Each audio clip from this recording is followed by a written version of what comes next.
Okay, guys, and gals, modelers out there, we're gonna show this, and maybe she'll show or whatever. That maybe it's the because of the camera and the everything wants to blush here. We're gonna call this update 21 and a half. Anyway, I uh, I had my excursion cars on here, and it was showing 3 amps or 0.03 amps. And I checked, and I'm going to put the power cab back over there, and it power cab still looks, still the green color is still what it's always been. She's not warm or anything like that. She's not hot. But she was showing 3 amps. I took the excursion cars off, and she's down to 1 amp. When I took my Anova 3320, what you see right there, his stupid camera will focus. When I checked the voltage, the track voltage, it was showing 15 volts. I thought, what's going on here? Why is that showing 13 volts? What's going on? And then for some reason a brain fart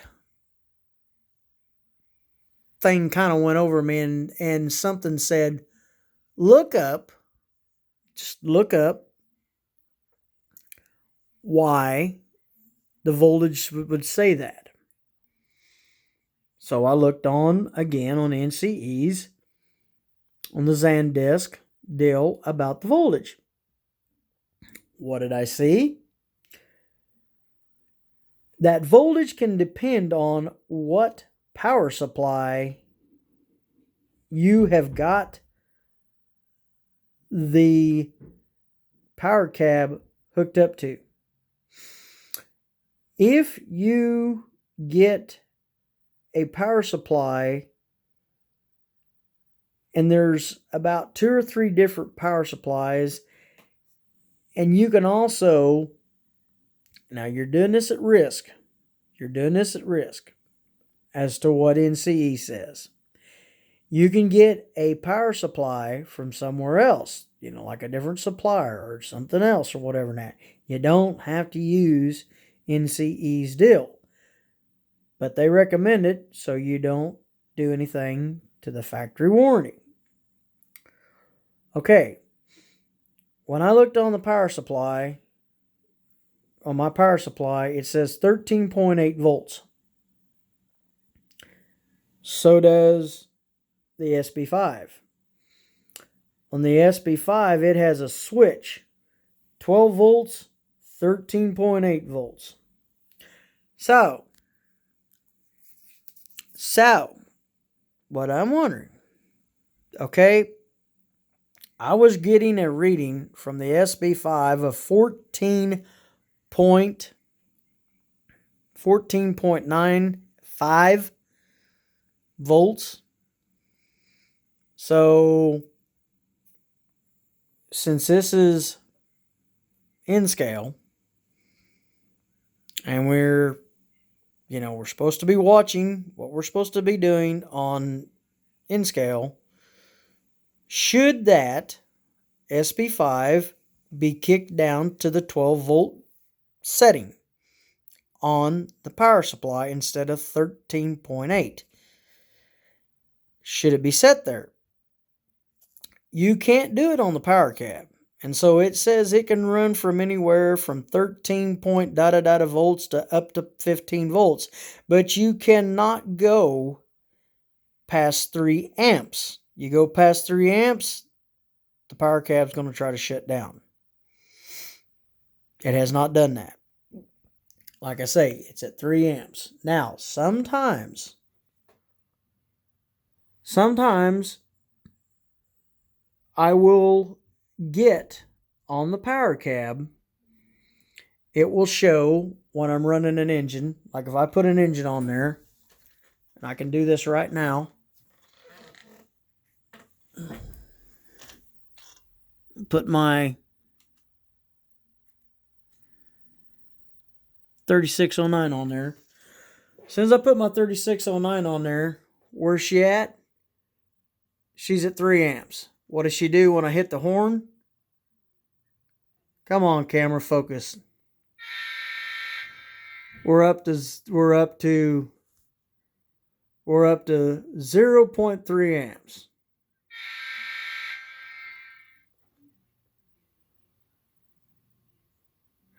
If I hit the bell,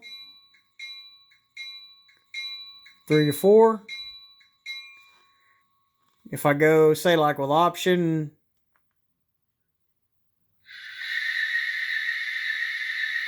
it doesn't really do anything there. If I hit option 4 here, or number 3 here, right there,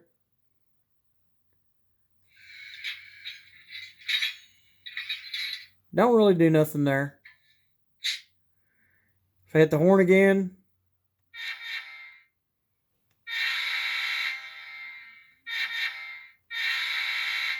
stays about 3 amps. Now, if I hit the bell again, if I give her some juice, like forward juice,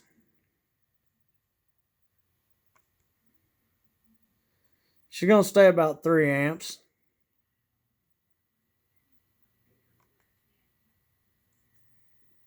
We'll kick her back down again. We'll let her go again. And she's going to go about 3 amps. Now we're going to back her down again. Hit the direction. And we'll back her up about the same.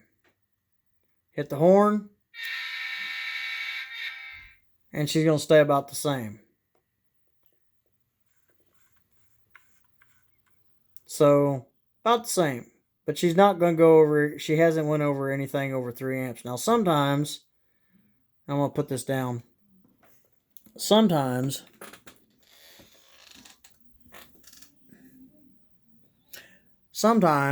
when I'm, trying not to say this too many times. Sometimes when I'm running a Kato engine or something like that, she might jump up as high as 5 to 7 to 8 amps, but she don't stay there all the time. And when she's pulling, but she don't really get any higher on that. I have the fuses, the fuse, the circuit breaker fuses that coincides with the power cab, and I can show you them. Excuse me, sorry for that. On the board. Okay, right there you can see my DCC fuse panel. Get my finger out of the way. Sorry. You can see my DCC fuse panel. You can see all of them are intact. As far as I know, I haven't seen any of those I haven't seen those light up. They may have done it maybe once or twice, but I've had these fuses in there for the last 2.5, 3 years. And so, but each one of them, I've got them hooked to each one of my to my main and to my parallel sidings, my sidings along the main. I've got each one of them running to a siding. So each one of them are in there in place. And I also, if you can see here, I mounted them in there, to where there isn't any stress on the panel and that, and it's been there, like I say, for about 3 years now. And but I did see on the I did see on the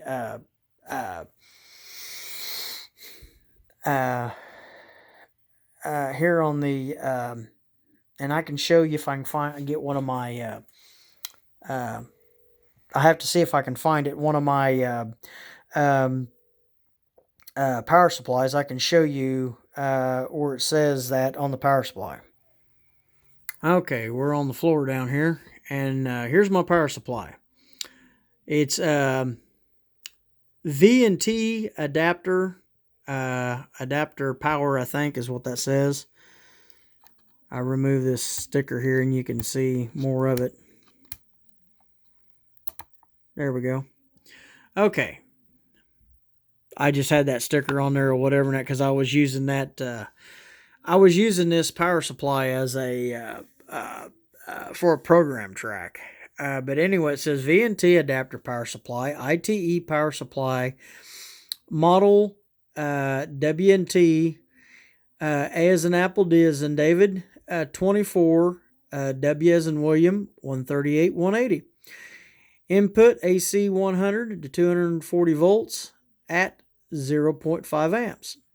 50 to 60 hertz. Output DC 13.8 at 1.8. So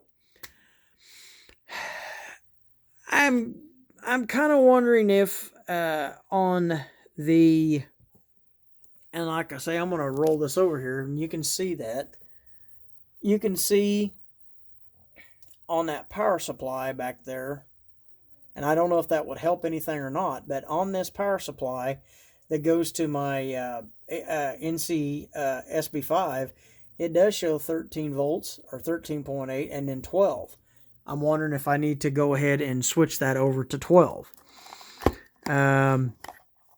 You guys that's had these things, that's had these power supplies, or had the SB5, if you think that's the better course to go, I'll do that, and we'll move it to there.